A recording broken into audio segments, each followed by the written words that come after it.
You know, I love reading all kinds of novels, but a fantasy novel by far tends to be my favorite. There's just something so wonderful about a book that can give you those magical and supernatural elements and transport you to a whole new place, something completely different from a world of your own. A good book can be seen as an escape from reality, but a fantasy novel takes it a step further and brings you to a new world. Now, we're all very familiar with the box office fantasies Harry Potter, Percy Jackson, Lord of the Rings, and so on. But today, I want to introduce you to five newer fantasy titles in the young adult genre. These have all been published within the last 3 or 4 years, and they haven't gotten as much publicity yet.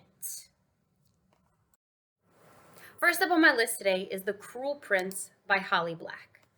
Mortal among fairies, who must prove her worth to remain.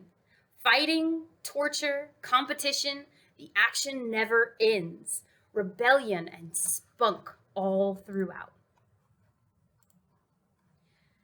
The first installment in the Folk of Air series follows Jude, a human who is living among the fairies. She was kidnapped as a young child by her older sister's father, who was also the murderer of her own parents. And she was taken away to live in the land of fairy. Jude is determined to continue her life living here, but as a mortal, she must be able to prove that she is worthy to stay. Along the way, she tends to make a few enemies, including some in the royal family, people you don't exactly want to be enemies with. She competes to show her ability as a fighter and try and earn her place as a knight in the royal courts, allowing her to stay in fairy. The story is very fast paced and full of action. There's rarely a dull moment with Jude. So many rebellious and spunky characters throughout the story, and following along to reveal the final outcome is a mystery in itself. I find that this story really grabs the reader and keeps them guessing about what is going to happen next. You never know what's around the next corner. With many turns, you're always looking for what will happen. This novel was published in 2018 by Holly Black.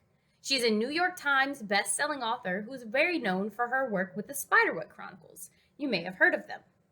Black often leans towards the dark and mysterious side when it comes to the novels that she writes.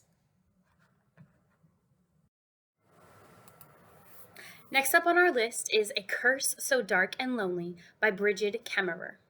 A modern Beauty and the Beast, murder sprees and rampage. Can he find love to break the curse? I'm always surprised to discover that when the world seems the darkest, there exists the greatest opportunity for light. A modern take on a classic, Beauty and the Beast, leads us to Prince Ren and our heroine, Harper. Harper's home life isn't the best, and she's had many struggles to overcome and obstacles in her life. Her family life isn't fantastic. She's had her own health issues. She really has her own personal struggles. But while trying to save a stranger on the street, she becomes a captive herself and is taken to Ember Fall, our magical land where we are introduced to Prince Ren. Here, Prince Ren has been cursed to live out his 18th year until he can find someone to love him as a human and as a beast for who he is. Taking a dark spin on your typical Beauty and the Beast, Ren transforms back and forth from human to beast. But as a beast, he goes on murder sprees and rampages, killing the members of his own village. As Harper is held captive, she begins to learn about the dark forces at play in Emberville and find her role in it all, and she has to decide whether she wants to be a part of it or not, if she can make a difference or not. A Curse So Dark and Lonely is the first novel in the Cursebreaker series by Bridget Kemmerer. Known for her dark and drawing young adult novels, Kemmerer doesn't simply tell a story. She builds a world that encaptures you and makes you want to stay. I personally have always loved Beauty and the Beast, and this dark, gory twist on the story brings a whole new side of it. I'm very excited for this novel and for the rest of the Cursebreaker series. Another title I'm excited to introduce to you is A Peculiar Peril.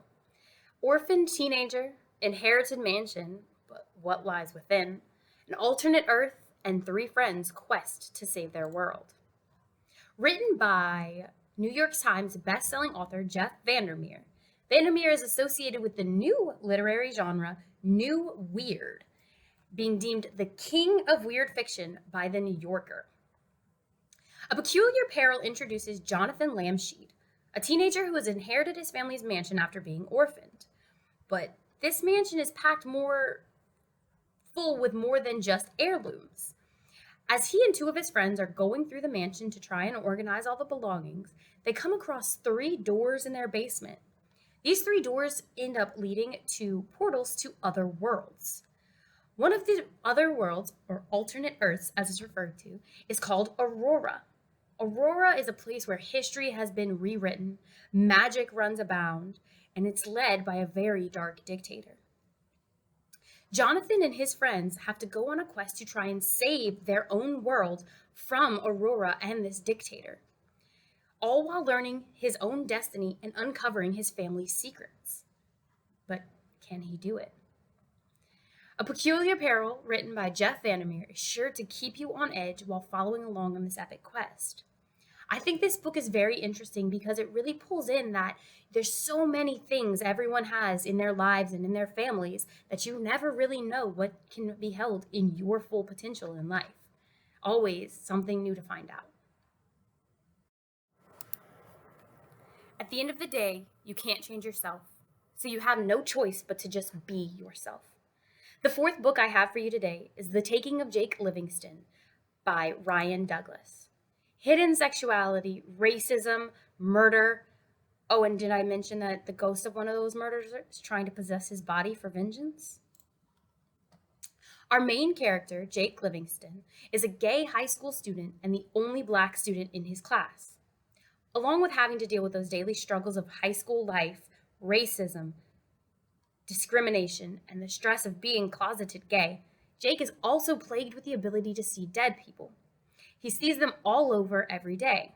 While most mind their business, don't bother him, and go on about their lives, or lack thereof, I guess I should say, one particular ghost seems to take a liking to Jake. Sawyer, a teenager from a few towns over, who the year before murdered 6 students at his own high school before taking his own life, has set his sights on Jake to carry out his vengeful plans in the afterlife.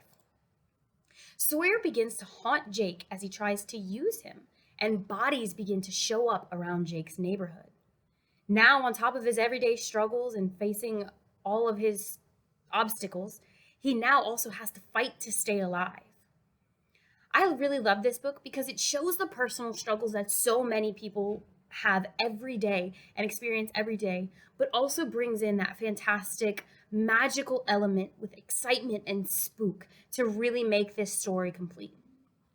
The Taking of Jake Livingston author Ryan Douglas is a freelance writer and poet, with this being his first published young adult novel, and went straight to the top of the New York Times bestsellers list. His work on race, sexuality, and media representation are bringing hot topics to the spotlight. And finally, I bring to you The Gilded Ones by Namia Forna. Misogyny, inequality, trauma, one girl's discovery of her gifts, and the fight of a lifetime. No matter my origins, there is worth in what I am. We follow the story of a young girl, Decca, living in a West African-inspired village of Otera. This is a society where women live to be of service and to serve the men, and everyday life is rooted in deep misogyny. When Decca comes of age, she is submitted to a blood ritual in which women must spill their own blood to prove their worth and their dedication. But during her blood ritual, it is found that her blood actually runs gold. In her society, this is a sign of impurity and even demonism. She is immediately cast out of the village and sentenced to death. Before they have time to carry out her sentence, she is approached by a mysterious woman referred only to as White Hands. White Hands gives Decca a choice. She can either stay in the village and accept her fate, death, or she can join the army of other gold-blooded girls like herself, the Alaki. Decca must prepare for a battle of a lifetime to protect the society that has treated her so poorly over time. But along the way, she discovers that nothing is what it seems. Gilded One presents very many serious issues in society that are often hidden away and not always pulled forth in literature.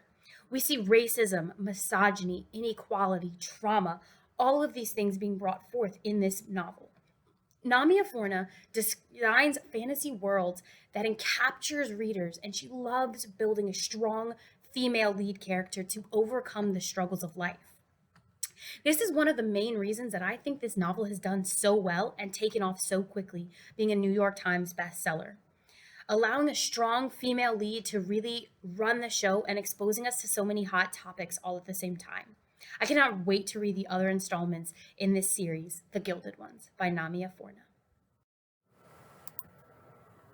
While fantasy might not seem like the go to genre for many young readers, I believe that there is a novel out there for everyone in this genre. No matter what you like, there's a story to match your interests. Fantasy allows you to experiment with different views of the world and find new worlds that really touch on actual topics in our own world. So now, the only question is which of these novels will you read first? Happy reading!